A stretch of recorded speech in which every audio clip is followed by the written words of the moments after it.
শুরু করবো। আসসালামু আলাইকুম ভাই। ওয়ালাইকুম আসসালাম। ঈদ মোবারক। ঈদ মোবারক। কেমন আছো তোমরা? আছি আলহামদুলিল্লাহ, ভালো আছি। আপনি কেমন আছেন? তো তোমরা কেমন আছো? ঈদ মোবারক তোমার। ঈদ মোবারক। তো তোমরা এখানে কি করছো? আমরা এই তো হাঁটতে বের হলাম একটু, ঈদ উপলক্ষে, ঈদের পরের দিন। ও আচ্ছা, ঈদ উপলক্ষে বের হয়েছে। খুব ভালোই হলো, আমিও ঈদ করতে আসলাম, তোমাদেরকে পেয়ে খুব ভালো লাগতেছে। তো এখানে তো দেখা যাচ্ছে মনে হয় ইন্ডাস্ট্রি হচ্ছে ইটভাটা। তো রোডটা খুব সুন্দর।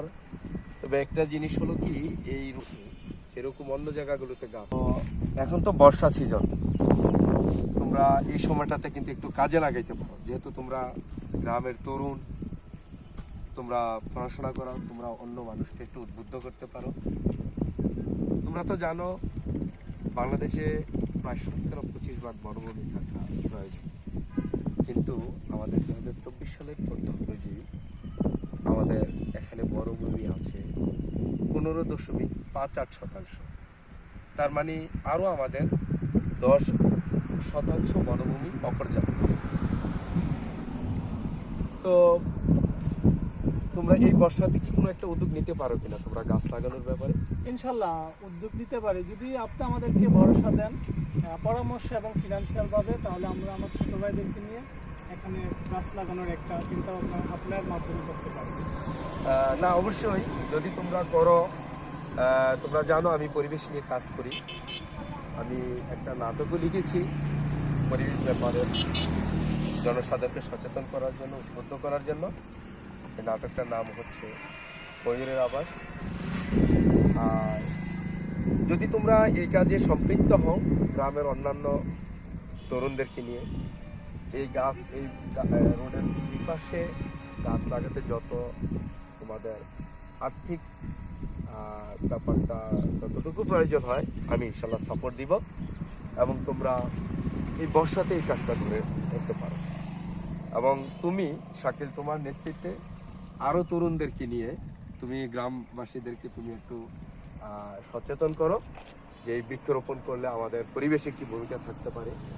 তোমরা জানো যে এই যে জলোচ্ছ্বাস, সাইক্লোন যেগুলো হচ্ছে, এই যে তাপমাত্রা বেড়ে যাচ্ছে, গ্রিন হাউস গ্যাস ইমিশনটা বেড়ে যাচ্ছে, এই সব কিছুই কিন্তু আমাদের ডিফরেস্টেশন বা এই বৃক্ষ নিধনের কারণে হচ্ছে। আর আমাদের প্রতিটা জায়গায় আনাচে কানাচে যেখানেই খালি জায়গা আছে, আমরা প্রতিটা জায়গায় বৃক্ষরোপণ করব।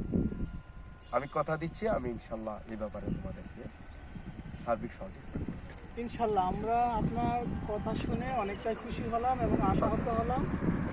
আমরা অনেকদিন যাবত চিন্তা করতেছি, যদি এরকম কোনো কিছু হয় তাহলে অনেকটা ভালো হবে আমাদের জন্য।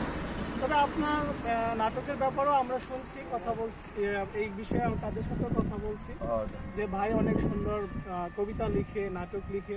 তো সেই সুবাদে আজকে আপনার কাছে একটা রিকোয়েস্ট, আপনার লিখা একটা কবিতা আমরা শুনতে চাই। আপনি যদি কিছু শোনান তাহলে আমরা খুশি হব। ধন্যবাদ। আসলে আমি তো প্রস্তুত না। আমার কিছুদিন আগে একটা আমি কবিতা লিখেছিলাম, আমি দেখি এটা একটু তোমাদেরকে আবৃত্তি করে শোনাবো। এটা বাংলা ভাগ, কবিতাটার নাম।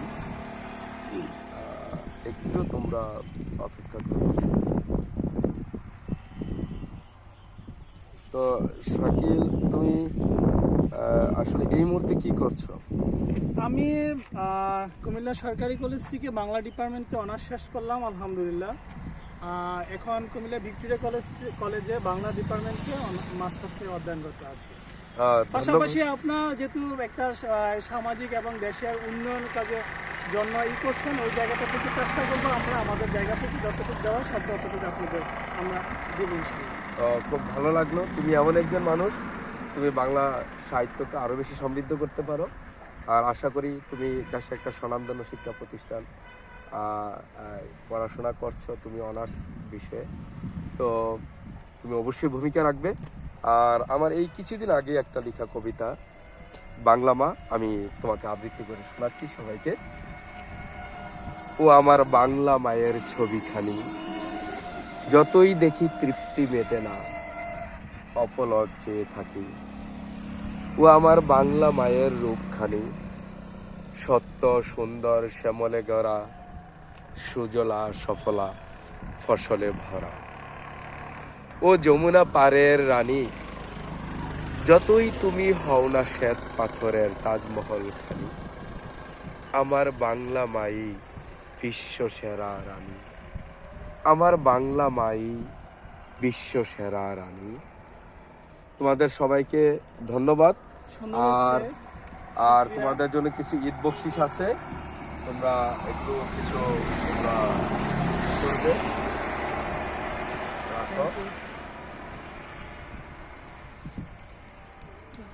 তোমরা সবাই বৃক্ষরোপণে ভূমিকা রাখবা ইনশাআল্লাহ। আশা করি। দেশের পরিবেশে আপনাদের সংরক্ষণে মতো মানুষ তোমরা ভূমিকা রাখবে।